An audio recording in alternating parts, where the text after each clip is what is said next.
Dear students, in the previous lecture, we discussed the energy level diagram for molecular orbitals. In today's lecture, we will apply the molecular orbital theory in homonuclear diatomic molecules. As you know, that homonuclear diatomic molecules have two identical atoms. ठीक है, आज हम homonuclear diatomic molecule के बारे में पढ़ते हैं। या होमोन्यूक्लियर डाइएटॉमिक मॉलिक्यूल में जब बॉन्डिंग होती है उसमें एमओटी के थ्रू हम उनको कैसे एक्सप्लेन कर सकते हैं, आज इसके बारे में पढ़ेंगे। तो होमोन्यूक्लियर डाइएटॉमिक मॉलिक्यूल में क्या होता है, दो एक जैसे एटम होते हैं उनसे मिलकर बना होता है।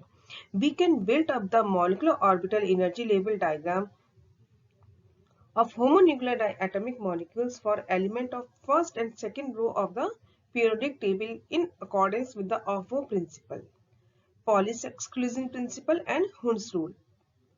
ठीक है, हम फर्स्ट और सेकंड रो के जो है पीरियोडिक टेबल के, उनके जो होमोन्यूक्लियर डाइएटॉमिक मॉलिक्यूल जो फर्स्ट और सेकंड पीरियड रो है पीरियोडिक टेबल के, उनमें हम मॉलिक्यूलर ऑर्बिटल डायग्राम को बनाएंगे और किस किस के ऑफबो प्रिंसिपल, पॉलिस एक्सक्लूजन प्रिंसिपल और हुंड रूल्स को हम फॉलो करेंगे। ठीक है, तो सबसे पहले हम एग्जांपल लेते हैं हाइड्रोजन मॉलिक्यूल का। As you know, hydrogen molecule is the simplest of all the molecule. सबसे ज्यादा सिंपल मॉलिक्यूल यदि कोई है तो वह है हाइड्रोजन मॉलिक्यूल। ये डाइएटॉमिक है क्योंकि दो एक जैसे आइडेंटिकल यानी दो एक जैसे हाइड्रोजन एटम से मिलकर बना होता है। और हर हाइड्रोजन एटम का जो ओरिजिनल कॉन्फ़िगरेशन क्या होता है, 1s। ठीक है, 1s1 होता है। ठीक है, अब 1s1 में क्या होता है, एक मतलब हर हाइड्रोजन एटम में क्या होता है, एक जो 1s ऑर्बिटल होता है उसमें कितना होता है, एक इलेक्ट्रॉन होता है, यानी इसका जो कॉन्फ़िगरेशन होता है 1s1। और दूसरे हाइड्रोजन एटम का भी क्या होगा, 1s1। ठीक है, अब ये दोनों जब आपस में मिलेंगे तो दो ऑर्बिटल बनाएंगे। जैसे कि अपन प्रीवियस लेक्चर में पढ़ चुके हैं, इनमें एक बॉन्डिंग होता है और एक एंटी बॉन्डिंग मॉलिक्यूलर ऑर्बिटल होता है। तो यहाँ देखिए, ये तो है आपका एनर्जी। ठीक है, ये आपका है एक, मान लीजिए एक हाइड्रोजन एटम है जिसको अपन ने Ha कहा है और दूसरा हाइड्रोजन एटम है जिसको अपन ने Hb कहा है। अभी जैसा कि मैंने आपको बताया कि हर हाइड्रोजन एटम में क्या होता है, एक और इलेक्ट्रॉन होता है जो किस में होता है, 1s1 ऑर्बिटल में होता है। तो एक तो इसमें हो गया और एक सिमिलरली क्या हो, क्योंकि दोनों आइडेंटिकल है इसलिए क्या होगा, एक दूसरे हाइड्रोजन एटम का इसमें होगा। अब ये दोनों हाइड्रोजन आपस में एक दूसरे के पास आएंगे तब क्या होगा, इनकी जो एटॉमिक ऑर्बिटल है, ये तो हो गया इस वाले हाइड्रोजन का एटॉमिक ऑर्बिटल और ये Hb का एटॉमिक ऑर्बिटल गया। तो इन दोनों के एटॉमिक ऑर्बिटल में ओवरलैपिंग होगी और इस ओवरलैपिंग से आपके दो मॉलिक्यूलर ऑर्बिटल बनेंगे। ये मॉलिक्यूलर ऑर्बिटल बनते हैं। और as I told you in previous lecture कि जब एटॉमिक ऑर्बिटल ओवरलैपिंग करते हैं तो जितने एटॉमिक ऑर्बिटल ओवरलैपिंग करते हैं उतनी ही संख्या में मॉलिक्यूलर ऑर्बिटल बनते हैं। ठीक है, तो इसमें होता है जैसे एक ने करा और एक ये दो एटॉमिक ऑर्बिटल करेंगे तो इससे क्या बनेंगे, दो मॉलिक्यूलर ऑर्बिटल बनेंगे। इनमें एक तो होगा बॉन्डिंग मॉलिक्यूलर ऑर्बिटल जिसकी एनर्जी कम होगी और एक होगा एंटी बॉन्डिंग मॉलिक्यूलर ऑर्बिटल जिसकी एनर्जी ज्यादा होती है। ठीक है, ये अपन पहले पढ़ चुके हैं बहुत अच्छी तरह। अब क्या हुआ, ये जो क्योंकि बॉन्डिंग मॉलिक्यूलर ऑर्बिटल की energy anti bonding molecular orbital की एनर्जी से कम होती है, इससे इलेक्ट्रॉन्स की टेंडेंसी क्या रहेगी अकॉर्डिंग टू ऑफबो प्रिंसिपल, कि पहले किस में जाएंगे, कम एनर्जी के ऑर्बिटल में जाएंगे। ठीक है, जब कम एनर्जी के ऑर्बिटल में जाएंगे तो क्या होगा, ये दोनों इलेक्ट्रॉन किस में आ जाएंगे, पहले क्या करेंगे, ये हुंड्स के अकॉर्डिंग एक आएगा, इसमें सिंगली ऑक्यूपाइड होगा। फिर दूसरा इसमें पेयरिंग क्यों होगी, क्योंकि ये आपकी ज्यादा एनर्जी का है, इससे क्या होगा, लोअर एनर्जी वाले में पेयरिंग हो जाएगी। तो कहने का मतलब ये है कि जब दो हाइड्रोजन एटम एक दूसरे के पास आते हैं तो उनके दोनों के 1s एटॉमिक ऑर्बिटल मिलके क्या बनाते हैं, एक बॉन्डिंग मॉलिक्यूलर ऑर्बिटल और एक एंटी बॉन्डिंग मॉलिक्यूलर ऑर्बिटल बनाते हैं। ये सारे के सारे इसमें क्या होते हैं, बॉन्डिंग ऑर्बिटल में भर जाते हैं और एंटी बॉन्डिंग ऑर्बिटल इसका वेकेंट रहता है। ठीक है, अब यदि अपन बात करें इसके बॉन्ड ऑर्डर की, बॉन्ड ऑर्डर जैसे कि मैंने आपको क्या बताया था, कितना, half of bonding orbital minus anti bonding orbital, यानी जितने बॉन्डिंग ऑर्बिटल में इलेक्ट्रॉन है minus electron in anti bonding orbital upon 2। ठीक है, तो इसमें क्या है, दो तो बॉन्डिंग ऑर्बिटल में है और एक एंटी बॉन्डिंग में आपका एक भी नहीं है। ठीक है, तो बॉन्ड ऑर्डर क्या हो जाएगा, 2 माइनस 0 अपॉन 2 दैट इज 1। ठीक है, तो 1 का मतलब क्या है कि दोनों हाइड्रोजन एटम के बीच में एक सिंगल कोवेलेंट बॉन्ड पाया जाता है। इसकी बॉन्ड लेंथ होती है 0.74 एंगस्ट्रॉम और इसकी एनर्जी होती है 104 किलो कैलोरी। ठीक है, और क्योंकि इसमें बॉन्डिंग मॉलिक्यूलर ऑर्बिटल जो है उसमें 2 इलेक्ट्रॉन है, यानी कि पेयर्ड है, और किसी में कोई इलेक्ट्रॉन है ही नहीं, ना सिंगल ही है ना पेयर्ड है, ना अनपेयर्ड है ना पेयर्ड है, इसलिए ये पूरा का पूरा हाइड्रोजन मॉलिक्यूल कैसा है, डाई मैग्नेटिक, प्रति चुंबकीय होता है। और इसलिए अपन इसका बॉन्डिंग, इसका ऑर्बिटल का कॉन्फ़िगरेशन कैसे लिख सकते हैं, मॉलिक्यूलर ऑर्बिटल कॉन्फ़िगरेशन सिग्मा, अपन ने इससे बताया 1s, यानी सिग्मा 1s, और इसमें क्या है, 2 इलेक्ट्रॉन है, तो इसका हो जाएगा सिग्मा 1s2। ठीक है, अब अपन आते हैं hydrogen molecule ion. Hydrogen molecule ion क्या होगा, हाइड्रोजन मॉलिक्यूल आयन जो है सिंपलेस्ट मॉलिक्यूल आयन है। ठीक है, और इसको अपन बहुत सिंपल है, that has been detected spectroscopically when an electric discharge is passed through hydrogen gas under reduced pressure। जब किसी इलेक्ट्रिक चार्ज को रिड्यूस्ड प्रेशर के अंडर में हम पास करते हैं हाइड्रोजन के थ्रू, तो हमारे को हाइड्रोजन मॉलिक्यूल आयन मिल जाता है। ठीक है, हाइड्रोजन मॉलिक्यूल आयन को अपन कैसा मान सकते हैं, हाइड्रोजन मॉलिक्यूल आयन को हम मान सकते हैं कि जिसमें एक तो हाइड्रोजन एटम है और एक जो है हाइड्रोजन एटम आयन है, यानी कि प्रोटॉन है। ठीक है, तो इसमें क्या है कि एक तो हाइड्रोजन एटम है जिसमें कि क्या है, एक इलेक्ट्रॉन है, जैसा कि अभी मैं बताया, और दूसरा hydrogen ion, hydrogen ion means proton, है ना, कहीं किसी किताब में आपको हाइड्रोजन आयन लिखा हुआ मिलेगा और किसी में आपको प्रोटॉन मिलेगा, बात एक ही है। यानी हाइड्रोजन एटम में से अपन एक इलेक्ट्रॉन को निकाल दे तो प्रोटॉन ही बचता है, हाइड्रोजन आयन, इसका इलेक्ट्रॉनिक कॉन्फ़िगरेशन 1s0 होगा। तो यानी टोटल इसमें क्या हुआ, जब हाइड्रोजन मॉलिक्यूल आयन बनेगा, हाइड्रोजन मॉलिक्यूल आयन बनेगा, तो इसमें टोटल कितने होंगे, एक इलेक्ट्रॉन होगा। ठीक है, जब एक इलेक्ट्रॉन होगा तो इसका इलेक्ट्रॉनिक कॉन्फ़िगरेशन इस तरीके से होगा, सॉरी मॉलिक्यूलर ऑर्बिटल इसका इस तरीके से बनेगा। ये एक हाइड्रोजन एटॉमिक ऑर्बिटल जिसमें एक एस ऑर्बिटल में एक इलेक्ट्रॉन है, ये आपका दूसरा हाइड्रोजन मतलब आयन यानी प्रोटॉन जिसमें कि एक भी इलेक्ट्रॉन नहीं है, इसका एस ऑर्बिटल में से एक इलेक्ट्रॉन निकल गया।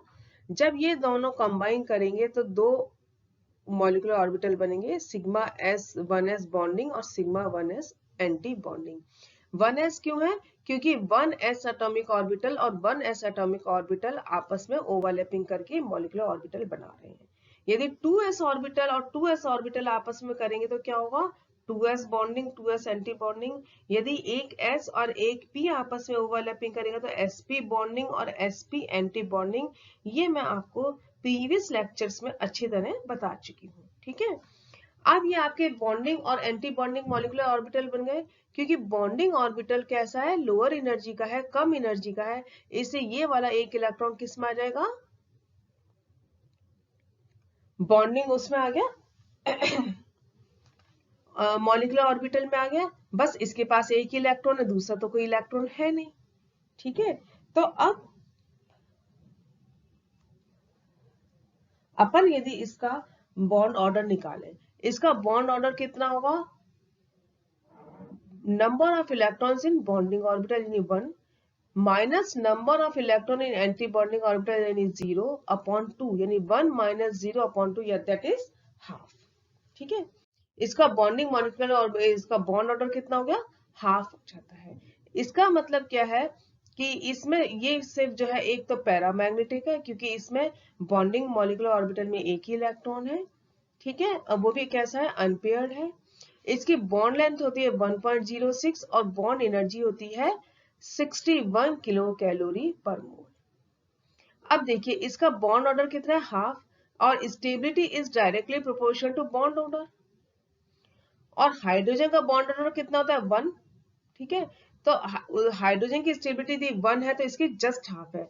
तो हाइड्रोजन मॉलिक्यूल आयन जो है उस हाइड्रोजन से कम स्टेबल होता है। ठीक है, the lowering of bond energy and increase in bond length is due to the decreased bond order as compare to H2 molecule. Higher the bond order more is the stability of the molecules, hence hydrogen molecule is more stable than H2 ion। तो आपसे यदि पूछा जाए कि H2 ion यानी hydrogen molecule ion से hydrogen molecule क्यों stable होता है, तो आपको ये एक्सप्लेनेशन देना पड़ेगा, right. Now come to the helium molecule.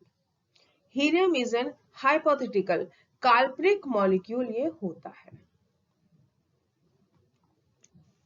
ठीक है, हीलियम में क्या होता है, हीलियम का इलेक्ट्रॉनिक कॉन्फ़िगरेशन कैसा होता है, 1s2। हीलियम क्या है, दो ही मॉलिक्यूल क्या है, दो हीलियम एटम से मिलके बना होता है। और हीलियम एटम का इलेक्ट्रॉनिक कॉन्फ़िगरेशन है 1s2, यानी कि हर हीलियम एटम में s ऑर्बिटल में कितने हैं, 2 इलेक्ट्रॉन होते हैं।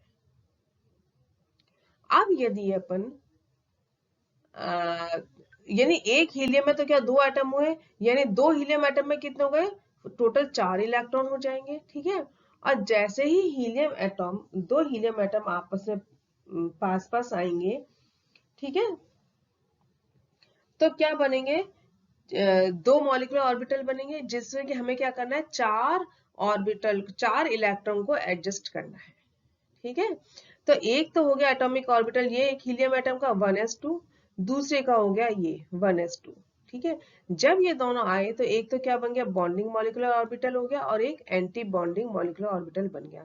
तो इसके पास 2 ऑर्बिटल है, इसके पास 2 इलेक्ट्रॉन है, इसके पास 2 इलेक्ट्रॉन है। तो इन जनरल अपने मतलब टोटल अपने को 4 इलेक्ट्रॉन्स को 2 मॉलिक्यूलर ऑर्बिटल्स में एडजस्ट करना है। तो इसमें से 2 तो पहले तो क्या होगा, लोअर एनर्जी के में जाएगा, फिर क्या होगा, या तो पेयरिंग होगा या फिर इधर जाएगा। लेकिन यहाँ पे पेयरिंग के लिए एनर्जी कम चाहिए और यहाँ आने के लिए ज्यादा चाहिए, इसलिए यहाँ पेयरिंग हो गई। ठीक है, जब ये पेयरिंग हो गई, अब इसके पास दूसरे इलेक्ट्रॉन के पास कोई, तीसरे इलेक्ट्रॉन के पास कोई और चारा ही नहीं है, वो किस में जाएगा, एंटी बॉन्डिंग में जाएगा। और जैसे ही एंटी बॉन्डिंग में जाएगा, फिर चौथा इलेक्ट्रॉन क्या होगा, यहाँ पे आके पेयर अप हो जाएगा। ठीक है, तो हम इसका मॉलिक्यूलर कॉन्फ़िगरेशन लिखना चाहें, मॉलिक्यूलर ऑर्बिटल इलेक्ट्रॉनिक कॉन्फ़िगरेशन लिखना चाहें तो क्या होगा, सिग्मा 1s2, यानी सिग्मा बॉन्डिंग 1s बॉन्डिंग में कितने, 2 इलेक्ट्रॉन, और सिग्मा एंटी बॉन्डिंग 1s में कितने हैं, 2 इलेक्ट्रॉन है। इसलिए इसका बॉन्ड ऑर्डर क्या होगा, Nb minus Na, bond number of electrons in bonding और molecular orbital minus number of electron in anti bonding orbital upon 2, तो 2 माइनस 2 अपॉन 0, यानी बॉन्ड ऑर्डर 0 आ रहा है। ये बहुत इंपॉर्टेंट है, इसका मतलब है कि हीलियम एटम में कोई भी एक्चुअल नेट बॉन्डिंग तो है ही नहीं। दो यहाँ ये जो बॉन्डिंग इलेक्ट्रॉन है, ये एंटी बॉन्डिंग इलेक्ट्रॉन, ये आपस में एक दूसरे को कैंसिल कर देंगे। इससे लिथियम जो मॉलिक्यूल है वो एक्सपेरिमेंटल, इसका कोई भी एविडेंस नहीं पाता है, नहीं मिला है अभी तक, और इसलिए अपन इसको क्या कहते हैं, ये एक काल्पनिक या हाइपोथेटिकल मॉलिक्यूल होता है। ठीक है, now come to the helium molecule ion. अब हीलियम मॉलिक्यूल आयन में क्या होगा, इसमें क्या होगा, एक लिथियम एटम में तो 2 इलेक्ट्रॉन है, और दूसरे में क्या हुआ, इसका एक इलेक्ट्रॉन निकल गया, यानी हीलियम प्लस आया। ठीक है।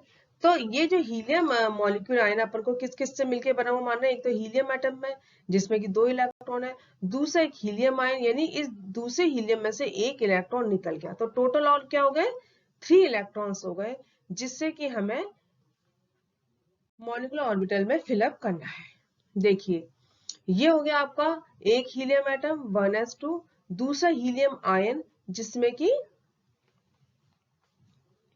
दूसरा हीलियम एटम जिसमें से कि 1 इलेक्ट्रॉन निकल गया। ठीक है, जब ये दोनों आपस में बनाएंगे तो अगेन क्या हुआ, एक बॉन्डिंग और एक एंटी बॉन्डिंग मॉलिक्यूलर ऑर्बिटल बना। अब इन 2 ऑर्बिटल में हमको क्या करना है, 3 इलेक्ट्रॉन्स को एडजस्ट करना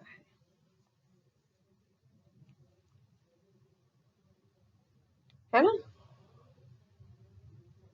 अब इसमें से क्या हुआ, 2 इलेक्ट्रॉन तो इधर आ गए और 1 इलेक्ट्रॉन इधर चला गया। अब ये देख लो, अब इसका बॉन्ड ऑर्डर कितना होगा, यहाँ पर बॉन्डिंग में तो है 2 और इसमें है 1, तो 2 माइनस 1 अपॉन 2 यानी कि हाफ। ये आपका बॉन्डिंग मॉलिक्यूलर हो गया। ठीक है, तो इसका मतलब है इसमें थोड़ा बहुत तो बॉन्ड है, चाहे उसका वो वीक बॉन्ड है, स्टेबिलिटी बहुत कम है, लेकिन है तो सही।